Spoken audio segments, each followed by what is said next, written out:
Govinda Greens, premium and limited plots, prime location, destination that define your status. In front of Ames, Govinda Green.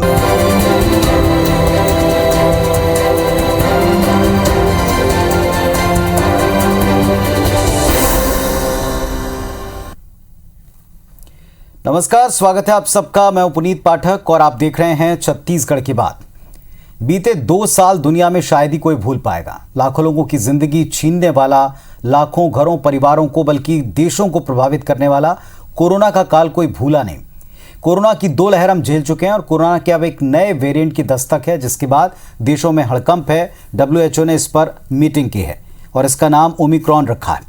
Experts का यह मानना है कि Omicron अब तक सबसे खतरनाक वेरिएंट है। बड़ी बात यह कि दक्षिण अफ्रीका में नए वेरिएंट के सामने आने के बाद 210% मामले बढ़ते दिखे। आखिर कितना खतरनाक ये ओमिक्रॉन है? क्या इस वेरिएंट से देश में कोई नई लहर की आशंका बन रही है? इस नए वेरिएंट से निपटने के लिए हम कितने तैयार हैं और क्या इस वक्त मौजूदा दौर में हम जिस तरह का जीवन जी रहे हैं इसमें हमें कुछ बदलना चाहिए, ताकि अगर किसी तरह की कोई आशंका है तो उसके लिए हम पहले से तैयार रहें? इन सब पर बात करेंगे। पहले एक रिपोर्ट देखते हैं।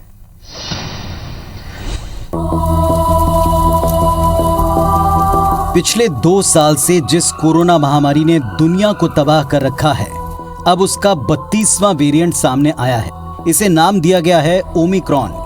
जाहिर तौर पर कोरोना ने पिछले 2 साल में लोगों को भावनात्मक और आर्थिक तौर पर झकझोर दिया।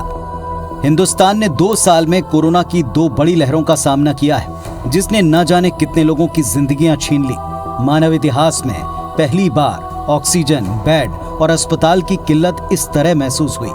इस वायरस के वार ने अपनों को भी पराया बना दिया। कोरोना ने कई परिवारों को इतना नुकसान पहुंचाया कि जिससे उबर पाना शायद ही मुमकिन हो।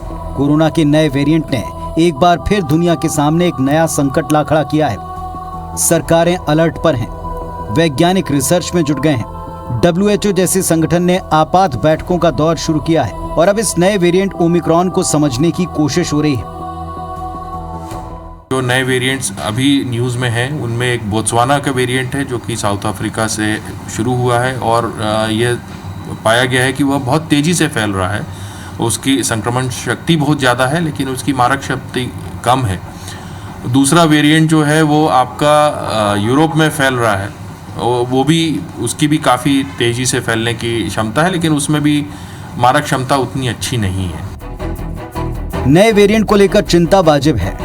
दावा किया जा रहा है कि ओमिक्रॉन अब तक का सबसे खतरनाक वेरिएंट है, जो काफी संक्रामक है और इसके खिलाफ वैक्सीन कितनी प्रभावी साबित होगी ये फिलहाल कोई भी बता नहीं पा रहा है। यही वजह कि इस नए वेरिएंट की दस्तक के साथ ही कई सवाल उठ खड़े हुए हैं। क्या दुनिया में एक बार फिर लॉकडाउन का खतरा मंडरा रहा है? क्या कोरोना की तीसरी लहर का कारण बनेगा ये ओमिक्रॉन? कोरोना के नए वेरिएंट पर क्या मौजूदा वैक्सीन कारगर रहेगी? कोरोना के नए वेरिएंट के खतरे को भांपकर केंद्र सरकार ने भी राज्यों को अलर्ट जारी कर दिया है। जिन 12 देशों में नए वेरिएंट के मामले सामने आए, वहां से आने वाले यात्रियों की स्क्रीनिंग अनिवार्य कर दी गई है। केंद्र के निर्देश के बाद छत्तीसगढ़ का स्वास्थ्य अमला भी एक्शन मोड में है। इसके अलावा टेस्टिंग, ट्रेसिंग और ट्रीटमेंट के फॉर्मूले पर कड़ाई से अमल करने के लिए सलाह दी गई है। नए वेरिएंट से प्रभावित इलाकों से आ रहे लोग यदि पॉजिटिव आते हैं तो उनके सैंपल एडवांस जांच के लिए भेजे जाएंगे। कुछ देशों में कोरोना के नए वेरिएंट मिलने के कारण भारत शासन और राज्य शासन द्वारा सावधानी के निर्देश जारी किए गए हैं। प्रभावित देशों से आने वाले सभी यात्रियों का परीक्षण तथा क्वारंटीन की व्यवस्था की जाएगी। कोविड एप्रोप्रिएट बिहेवियर के द्वारा हम हर प्रकार के वेरिएंट से अपना बचाव कर सकते हैं, जिसमें मास्क लगाना, सैनिटाइजेशन तथा फिजिकल डिस्टेंसिंग का पालन करना आवश्यक है। यदि कोई पॉजिटिव आता है तो अधिक से अधिक अपने संपर्क में आए व्यक्तियों का नाम हमें बताएं, ताकि हम उनकी जांच कर पाएं और वो पॉजिटिव हैं तो जल्दी से जल्दी उनका ट्रीटमेंट हो जाए, ताकि जो दूसरी लहर में जो स्थिति आई थी वो उत्पन्न ना हो। बहरहाल साउथ अफ्रीका में मिले कोरोना के नए वेरिएंट को लेकर घबराहट का कारण सिर्फ इतना है कि अभी इसके बर्ताव को लेकर ज्यादा जानकारी नहीं है। इसे लेकर वैज्ञानिकों में अलग अलग राय है। अभी इस नए वायरस के ऊपर रिसर्च होना बाकी है, इसीलिए फिलहाल डर का माहौल है। मौजूदा वैक्सीन इस पर काम करेगी ऐसी उम्मीद है। रिसर्च में कुछ हफ्तों का वक्त लग सकता है। तब तक हम सभी को पहले से कहीं ज्यादा सतर्क रहने की आवश्यकता है। क्योंकि हमारी जरा सी चूक और लापरवाही फिर से कोरोना को हावी होने का मौका दे सकती है। विनय वर्मा, IBC 24, रायपुर। तो ओमिक्रॉन का सारी दुनिया में अभी तक स्प्रेड नहीं हुआ है, लेकिन कई सारे देश हैं जो दक्षिण अफ्रीका से आ रहे यात्री हैं, वहां गए हुए लोग हैं, लौटने के बाद में उनमें ओमिक्रॉन का खतरा है। और इसी वजह से कई देश ऐसे हैं हमारे देश को छोड़कर जिन्होंने अभी दक्षिण अफ्रीका से आने वाले यात्रियों पर बैन किया है। हमारे यहाँ यात्रियों पर फिलहाल बैन की तो खबर नहीं है, लेकिन हाँ, बाहर से आने वाले और खासतौर पर दक्षिण अफ्रीका से आने वाले जितने भी यात्री हैं उनका क्वारंटीन करना या उनका निगरानी करना और उनकी कॉन्टैक्ट हिस्ट्री को पूरी तरह से लिपिबद्ध करके रखना, इसका क्रम जरूर जारी। हमारे साथ इस वक्त 2 एक्सपर्ट डॉक्टर जुड़ रहे हैं, सीधे उनका रुख करेंगे। डॉक्टर अरविंद नेरल साहब हैं, अधीक्षक हैं मेकाहारा के, और डॉक्टर गिरीश अग्रवाल जी हैं, छाती रोग विशेषज्ञ हैं। और साथ ही साथ आप दोनों ऐसे वॉरियर हैं जिन्होंने पिछले दोनों वेव्स में लंबा तजुर्बा देखा है, लोगों का भी एक्सपीरियंस देखा है और अपनी टीम के साथ मिलकर काम किया। आप दोनों को नमस्कार, बहुत स्वागत है आपका इस मंच के ऊपर। सबसे पहले डॉक्टर नेरल, मेरा सवाल, इस समय जो सबकी चिंता होती है, कोई भी नया वेरिएंट शुरू में आता था, एक बहुत बड़ा डर होता था। फिर एक ऐसा दौर भी हमने देखा है कि इतना कॉमन हो गया नए नए वेरिएंट्स के नाम का आना कि लोगों को लगने लगा कि अब शायद इसके साथ ही जिंदगी चलेगी। अब ये जो नया वेरिएंट है, इसको लेकर क्या पुख्ता इंफॉर्मेशन अभी हमारे पास है?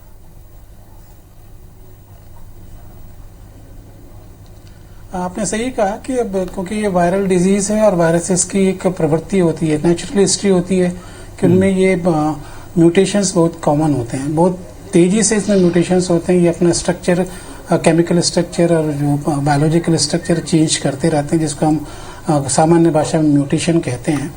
तो पिछले 2 सालों में हमने कोरोना वायरसेस में कई सारे म्यूटेशंस देखे हैं और इसलिए लोगों में एक बहुत कॉमन सी भ्रांति कि ये भी किसी तरह का वेरिएंट होगा। और आप जानते हैं कि हर वेरिएंट खतरनाक नहीं होते हैं। इसके पहले भी जितने वेरिएंट्स हुए हैं, जितने भी म्यूटेशंस हुए हैं, वो सामान्यतः बहुत ज़्यादा खतरनाक नहीं रहे हैं। लेकिन ये जो नया वेरिएंट अभी जिसके बारे में चर्चा चल रही है, साउथ अफ्रीका से जिसका पता चला है, जिसको हम बोत्सवाना वेरिएंट कहते हैं, या जिसे WHO ने ओमिक्रॉन नाम दिया है, और इसे WHO ने बड़े सोच समझ के बहुत स्टडी के बाद इसको वेरिएंट ऑफ कंसर्न घोषित किया है। और वेरिएंट ऑफ कंसर्न घोषित करने का ही मतलब होता है कि हमें इसे सीरियसली लेना होगा। ये वो सामान्य वेरिएंट्स में से नहीं है जो अब तक हुए हैं और जिससे ज़्यादा खतरनाक नहीं रहा है। अभी तक की जो साइंटिफिक स्टडी हुई है इस बोत्सवाना वेरिएंट को लेके, वो ये कहती है कि ये वेरिएंट बाकी दूसरे वेरिएंट्स के कंपैरिजन में काफ़ी ज़्यादा इन्फेक्शियस है, काफ़ी ज़्यादा इन्फेक्टिविटी है, इसकी ट्रांसमिसिबिलिटी बहुत ज़्यादा है। मतलब एक व्यक्ति से दूसरे व्यक्ति में फैलने की जो क्षमता है वो इसमें काफ़ी ज़्यादा है। इसलिए यदि कोई व्यक्ति इस वेरिएंट से संक्रमित होता है तो वो कई सारे दूसरे लोगों को संक्रमित कर पाएगा जो उनके कांटेक्ट में आते हैं। ट्रांसमिसिबिलिटी बहुत ज़्यादा है और साथ साथ ये भी देखा गया है कि इसकी जो फैटिलिटी है, इसके जो क्लिनिकल इफेक्ट्स हैं, वो भी काफ़ी ज़्यादा है। अभी ये कुछ देशों तक ही सीमित है। साउथ अफ्रीका में जिम्बाब्वे है, इजराइल, हांगकांग, बेल्जियम, और ये कुछ कंट्रीज हैं जहाँ पे अभी ये वेरिएंट्स मिले हैं।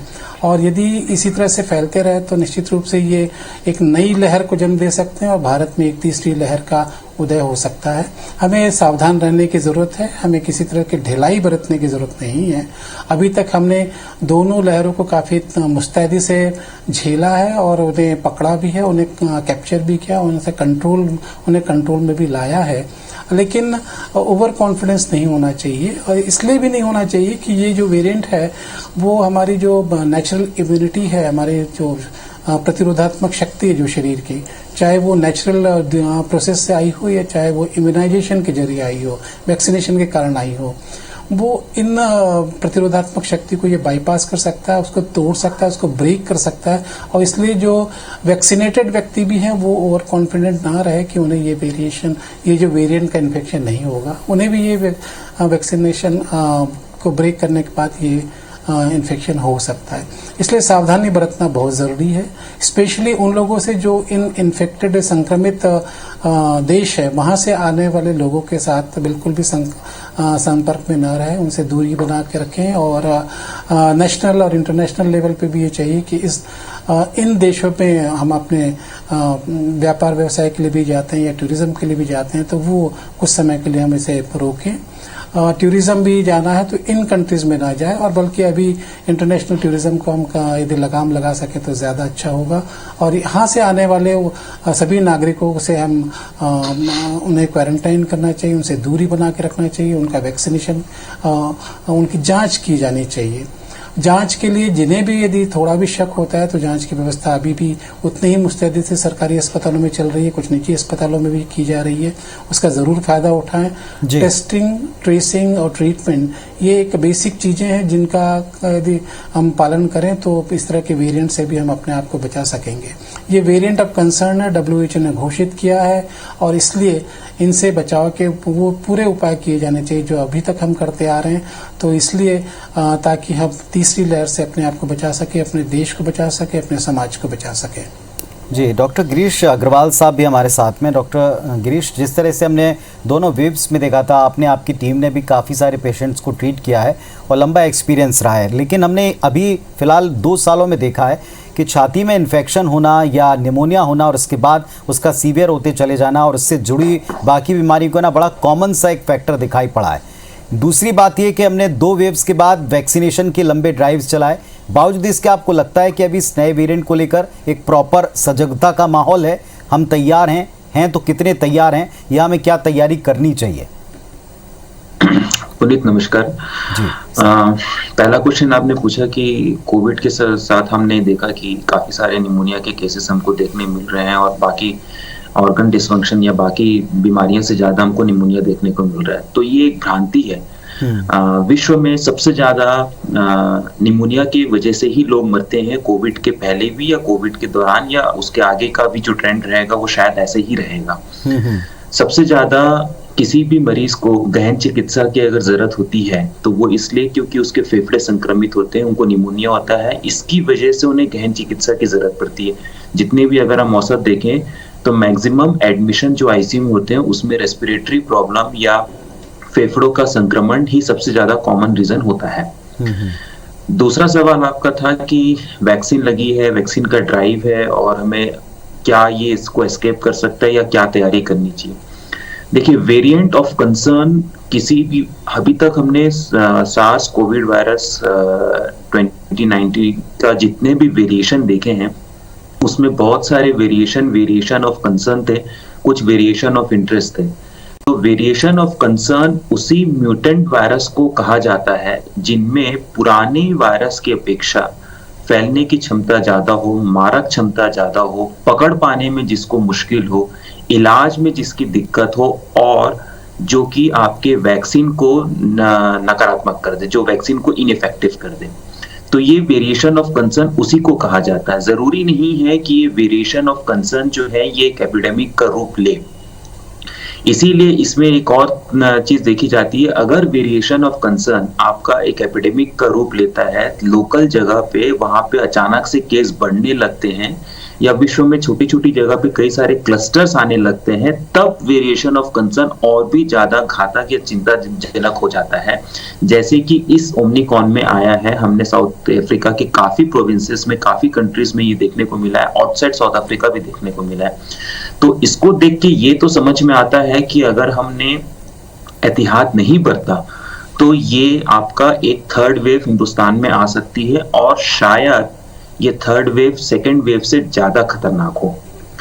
जहां तक हमने हमारी व्यवस्था की बात की, स्वास्थ्य व्यवस्था की बात की, तो पिछले वेव के बाद इस वेव तक काफी कुछ चीजों में सुधार आया है अगर ये वेव आती है या जो प्रिपरेशन हमने किया है। और पर्टिकुलरली जो सुधार की हमें आवश्यकता थी कि ऑक्सीजन की जो कमी थी उसके लिए बहुत जगह ऑक्सीजन प्लांट लगाया है। सेंट्रल गवर्नमेंट, स्टेट गवर्नमेंट, लगभग सभी स्टेट गवर्नमेंट ने काफी सारे ऑक्सीजन प्लांट्स लगाए हैं। लेकिन सवाल फिर से यही उठता है कि हमने जो लगाया है क्या वो सफिशिएंट होगा, बिकॉज वो समय एक ऐसा होता है, इतना पैनिक होता है, इतना डर होता है, इतना भ्रम होता है लोगों में। जिन मरीजों को हॉस्पिटल में रहने की जरूरत नहीं है वो भी डर के मारे भर्ती होते हैं। रसूखदार भर्ती होते हैं और एक्चुअली जिसको जरूरत होती है वो पीछे रह जाता है और उसकी वजह से एक ऐसा वातावरण हो जाता है कि ऑक्सीजन की कमी की वजह से मरीज मर गया। तो ये सब तैयारी कितनी सही है और इसमें क्या क्या कमियां और अपने को देखने को मिल सकता है, ये तो तभी समझ में आएगा जब विपदा अपने ऊपर आएगी। लेकिन डॉक्टर साहब, अभी जिस तरीके से हम वैक्सीनेट कर रहे हैं और दिसंबर तक एक बड़ी आबादी को वैक्सीनेट पूरी तरह से करने का टारगेट है, मध्य प्रदेश देखें, छत्तीसगढ़ देखें, इसमें भी वैक्सीनेशन की जो स्थिति है डॉक्टर गिरीश, क्या हमको लगता है कि अभी हम जिस रफ्तार से चल रहे हैं और जिस तादाद में हम लोगों को वैक्सीनेट कर रहे हैं, इसके बाद हम इस खतरे को काफ़ी हद तक कम कर पाएंगे? क्योंकि जैसे डॉक्टर साहब भी बोल रहे थे कि एक ये भी चिंता रहती है कि जो नया वेरिएंट है वो तेज़ी से स्प्रेड करने के साथ साथ वैक्सीनेशन के असर पर क्या अटैक करेगा, कितना अटैक करेगा, ये कंफर्म नहीं होता, और अभी इसके बारे में भी यही बताया जा रहा है। साउथ अफ्रीका में जहाँ पे वेरिएंट इतना आया है वहां पे 30% जनसंख्या डबल वैक्सीनेटेड है, फुल्ली वैक्सीनेटेड, जो हमारे यहाँ भी नहीं है।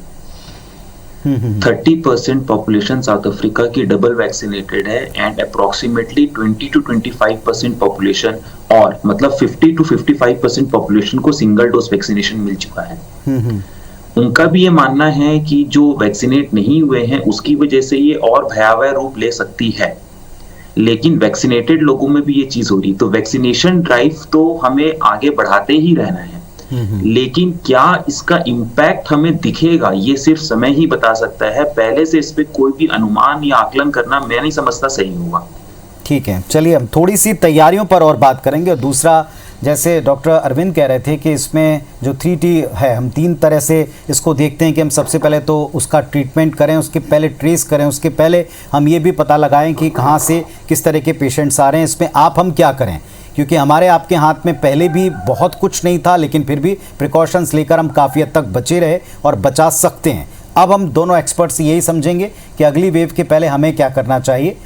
तो नए वेरिएंट को लेकर, ओमिक्रॉन को लेकर हम चर्चा कर रहे हैं, जिस पर WHO ने भी आपात मीटिंग की है, देश के प्रधानमंत्री ने भी आपात मीटिंग की है और ये कहा है कि हम जितनी रियायतें दे रहे हैं खासतौर पर इंटरनेशनल ट्रैवल को लेकर, उसे एक बार फिर रिव्यू करना चाहिए। हमारे साथ इस वक्त 2 एक्सपर्ट मौजूद हैं जो सीधे तौर पर जुड़े हैं इस पूरे बीमारी के दौर में, इस मुहिम के साथ में, ताकि लोग हम सब बच सकें। डॉक्टर अरविंद नेरल सर हैं, अधीक्षक हैं मेकाहारा के। डॉक्टर अरविंद, जिस तरीके से आपने बताया था कि हम अभी लगातार टेस्ट कर रहे हैं, ट्रैक कर रहे हैं और उसके बाद में ट्रीट कर रहे हैं, लेकिन सबसे बड़ी बात ये कि क्या अभी पर्याप्त आपको लगता है कि प्रतिबंध या नज़रें हैं? क्योंकि कई दफ़ा हमने देखा है कि त्योहारों के मद्देनज़र या किसी समारोह में या किसी गैदरिंग में जिस तरह के नज़ारे दिखते हैं उससे कई बार डर लगता है पिछले अनुभव को याद करके। अभी आपको लगता है कि पर्याप्त तरीके से हम टेस्ट करने या ट्रैक करने की दिशा में बढ़ें?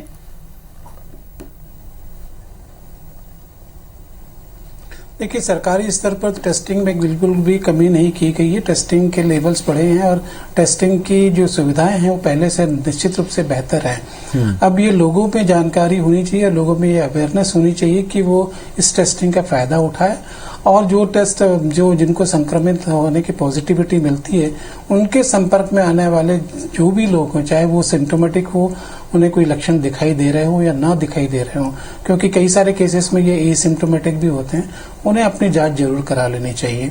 अभी भी खबर मिली कि बेंगलुरु के 2 वैसे लोगों को कोविड पॉजिटिविटी मिली जो साउथ अफ्रीका को बिलोंग करते हैं, साउथ अफ्रीकन नेशनल्स हैं। अब ये लोग निश्चित रूप से हमारे देश के लिए, वहां के लोगों के लिए खतरनाक हो सकते हैं, तो ऐसे लोगों की जांच कराना जरूरी है। ऐसे संदिग्ध लोगों के से हम संपर्क में न आए, इनसे जितनी ज्यादा दूरी बना रखें वो ज्यादा जरूरी है। कोविड एप्रोप्रिएट प्रोटोकॉल की अभी भी उतनी जरूरत है, उस बिहेवियर की अभी भी जरूरत है जो हम पिछले साल, 1.5 साल, 2 साल से अपनाते आ रहे हैं। ढिलाई किसी भी मामले में नहीं होनी चाहिए, ओवर कॉन्फिडेंस नहीं होना चाहिए। मान लिया कि हमारे राज्य में और हमारे देश में केसेस निश्चित रूप से पहले से कम हुए हैं, लेकिन जो खतरा अभी भी है विश्व स्तर पर देखें तो वो जो तीसरे लहर की या नए लहर की जो बात चल रही है उसको नकारा नहीं जा सकता। उसे बचाए रखने के लिए हमें वो प्रोटोकॉल फिर से अपनाने पड़ेंगे जिनकी हम अभी तक अपनाते रहे हैं।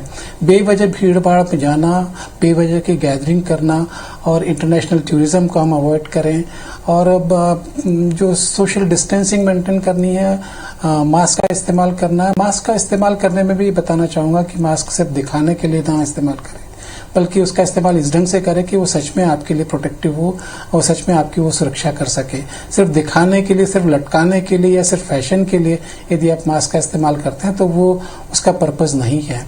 तो ये चीज़ें ज़रूरी है। शासन स्तर पर और वैज्ञानिक स्तर पर इसकी पूरी जानकारी रखी जा रही है। हमारी कोशिश ये भी है कि वैक्सीनेशन के माध्यम से जो 2 डोजेस अभी तक दिए गए हैं, ICMR कोशिश कर रही है कि क्या तीसरे डोज की ज़रूरत है, क्या बूस्टर डोज की ज़रूरत है।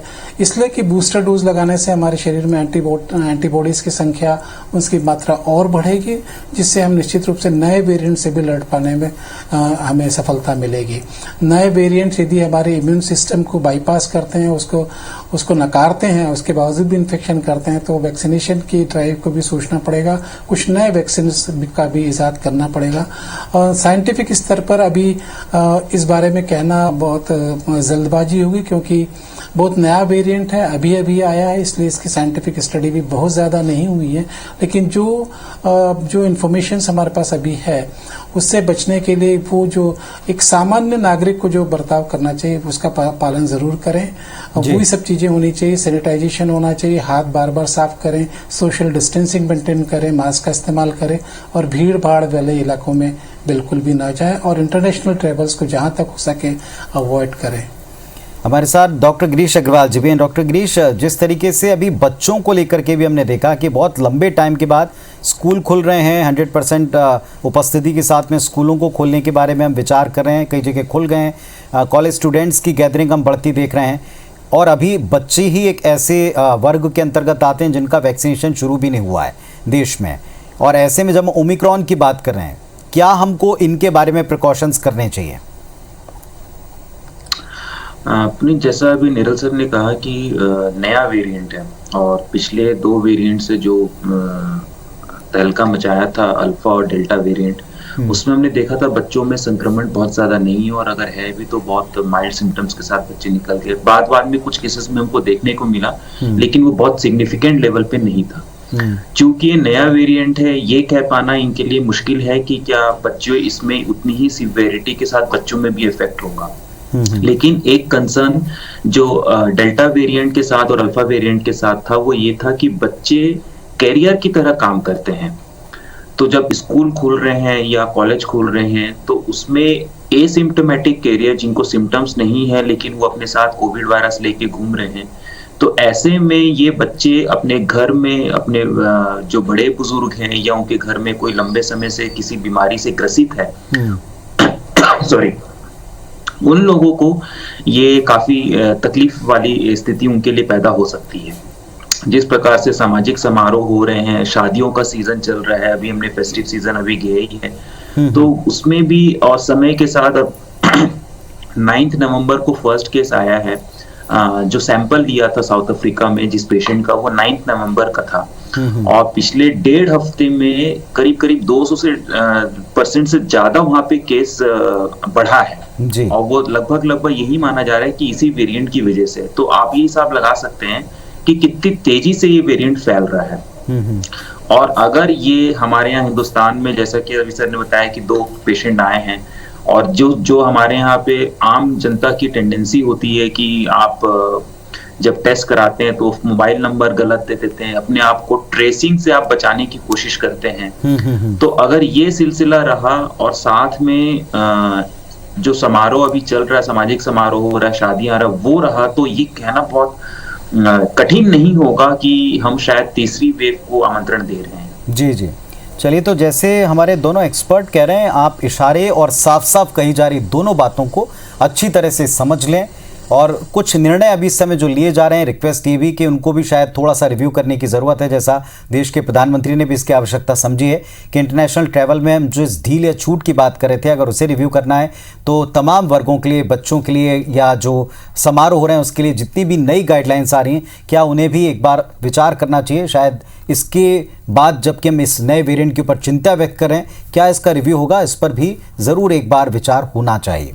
आप दोनों का बहुत शुक्रिया। उम्मीद तो यही करेंगे कि अगली वेव से पहले जितने प्रोटोकॉल्स हम पालन कर रहे थे उनको फिर से अच्छी तरह से कड़ाई से पालन करना हम शुरू कर दें, क्योंकि इससे बेहतर आम आदमी के, आपके, हमारे हाथ में कुछ नहीं है। बहुत बहुत शुक्रिया आप दोनों का जुड़ने के लिए। नमस्कार।